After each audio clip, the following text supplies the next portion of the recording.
안녕하세요. 지니TV입니다. 한류 등의 영향으로 한국에 대한 세계인의 관심이 높아지고 있는데요. 이 와중에 한국을 잠깐 방문하는 것을 넘어 한국에 거주하는 외국인도 늘어나고 있습니다. 그래서인지 레딧이나 쿠오라 등 세계적인 온라인 게시판에는 틈만 나면 한국은 외국인이 살기 좋아? 한국 생활의 장단점은 뭐야? 등의 질문이 올라오곤 합니다.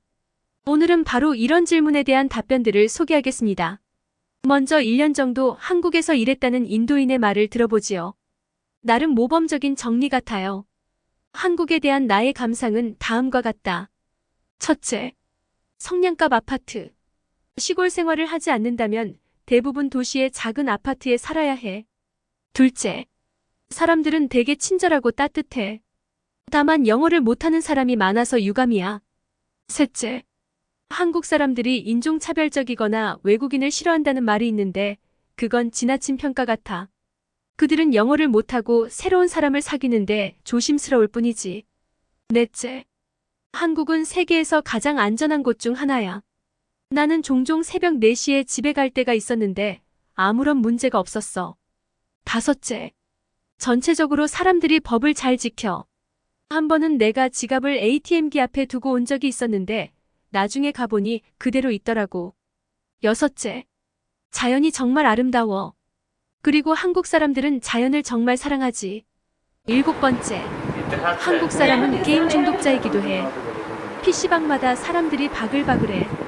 여덟 번째, 직장에 9to5는 없어. 그만큼 일을 많이 하고 열심히 하지. 그렇다고 사람들이 안 노는 게 아니야. 놀 때는 미친 듯이 놀아. 아홉 번째, 대중교통이 엄청 잘 되어 있어. 내가 서울에 살 동안 한 번도 전철이 제 시간에 안 온 적이 없어. 열 번째, 세계에서 가장 빠른 인터넷. 정말 최고야. 다음은 23년 동안 한국에 살았다는 미국인의 말입니다. 23년간의 경험으로 볼 때 한국은 꽤나 살만한 곳이야. 한국에 오고 싶은 사람을 위해 긍정적인 면과 부정적인 면을 알려줄게. 먼저 부정적인 면부터. 첫째, 한국은 아직 유교 사회야. 그래서 사람들이 예의 바르고 질서 있다는 건 좋지만 나이와 성별, 사회적 위신, 심지어 태어난 곳에 따른 차별도 있어. 사실 언어 자체에 이런 차별이 들어가 있어. 둘째, 학교에 다니는 애가 있다면 이곳의 교육 시스템이 엉망이란 걸 이해해야 해. 아무리 누가 한국 교육 시스템이 좋다고 찬양해도 이 사실은 변하지 않으니까 명심하라고. 한국의 교육 시스템은 아이들에게는 한마디로 지옥이야. 어떤 애들은 고등학교에서 하루 16시간이나 공부하지. 셋째, 한국인들은 전반적으로 스트레스가 많고 불행해. 그래서 OECD 국가 중 자살률이 가장 높아. 넷째, 여기 사람들의 외모에 대한 집착은 비정상적일 정도야. 여자들은 성형수술을 밥 먹듯이 하는데 나는 서울이 전 세계 성형수술의 수도라고 생각해. 심지어 청소년들조차도 쌍꺼풀 수술을 받는 걸 아무렇지도 않게 생각해. 다섯째, 장바구니 물가가 꽤 비싸. 나는 인구 30만 명 정도의 도시에 사는데 모든 것이 서울보다는 조금 싸지. 하지만 야채와 과일은 여기서도 꽤 비싼 편이야. 아, 그리고 미세먼지 문제. 때때로 공기가 심각하게 탁해질 때가 있어. 특히 매년 봄 고비 사막에서 먼지가 황해를 건너 몰려올 때. 그때는 숨쉬기도 어렵고 자동차가 하얗게 먼지로 덮여. 여기까지가 당장 떠오르는 단점들이고 이번에는 장점을 말해볼게. 먼저, 마시는 수질이 최고야. 여기 사람들은 대부분 수돗물을 믿지 않고 정수기를 쓰지만 내가 보기엔 원래 물이 좋아.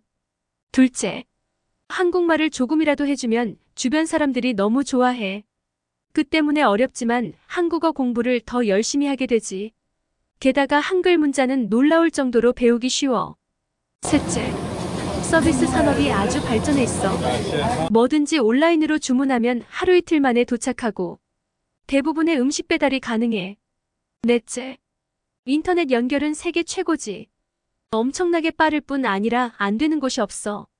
테크놀로지와 관련된 것이라면 뭐든 여기가 세계 최고라고 봐도 돼. 다섯째, 그럼에도 불구하고 한국은 매우 역사가 깊고 문화적으로 풍부한 나라야. 주변에 수많은 역사적 명소들이 있지. 서울만 해도 가볼 곳이 너무 많은데 그 외에 경주에 꼭 가봐. 이 나라에서 가장 멋진 고대의 명소가 있어. 여섯째, 대중교통은 현대적이고 빠르고 효율적이며 관리가 잘 되고 싸고 사용하기 정말 편리해.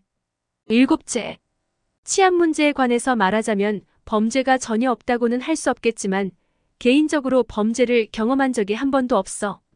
한국은 사실 꽤 안전한 나라야. 여덟째, 요즘 한국 젊은이들은 피자, 치킨, 햄버거 등을 좋아하지만 전통적인 한국 요리는 정말 맛있어. 만약 한국인 친구가 집으로 초대하면 모든 약속을 취소하고 그 집에 가는 게 좋아. 그야말로 최고의 집밥을 먹을 수 있는 기회거든. 아홉째, 한국의 건강보험은 최고야. 한국 사람들도 대부분 만족하는 것 같아. 한국에 대해 말하자면 끝이 없는데 오늘 내가 할 말은 여기까지야. 이번에는 아마도 한국인과 외국인의 혼혈인 듯한 여성의 의견을 들어보겠습니다. 나는 3년 동안 한국에 살았는데 한국은 아름다운 풍경이 있고 멋진 사람들이 사는 곳이라고 생각해. 하지만 한국은 내가 살기에 좋은 나라라고 생각하진 않아. 왜냐하면 첫째, 한국 사람은 외모에 지나치게 집착해. 한국에 살아보지 않으면 한국 사람들이 얼마나 외모를 중요시하는지 알 수 없을 거야. 나는 녹색 눈에 스리랑카인의 외모를 가진 하프코리언이야. 한국에 살 때 나는 키 165cm 몸무게 55 정도였는데 한국인들은 나보고 뚱뚱하다고 했어. 나는 한국에 엄청나게 비싼 사립학교에 다녔는데 애들이 나를 보고 그렇게 말했어. 그 때문에 학교 가기 싫었을 정도야. 애들은 잔인할 정도로 솔직하게 남의 외모를 평가하더라고. 둘째, 사람들이 나를 보고 혼혈, 즉 하프블러드라고 불렀어. 그럴 때마다 기분이 상당히 나빴어. 셋째, 한국에는 여전히 인종차별이 있어. 한국 사람들은 흑인보다 백인을 우대해. 넷째, 이유는 교육이야. 맹세컨대 내 인생 전체에서 가장 어려웠던 게 한국의 수학 공부야. 이런 나쁜 점도 있지만 좋은 점도 많아. 나는 한국에서 무지 좋은 사람을 많이 만났고 아직도 연락하고 지내. 서울은 세계 최고의 도시이고 한국 음식은 옆 사람이 먹고 죽어도 모를 만큼 맛있지.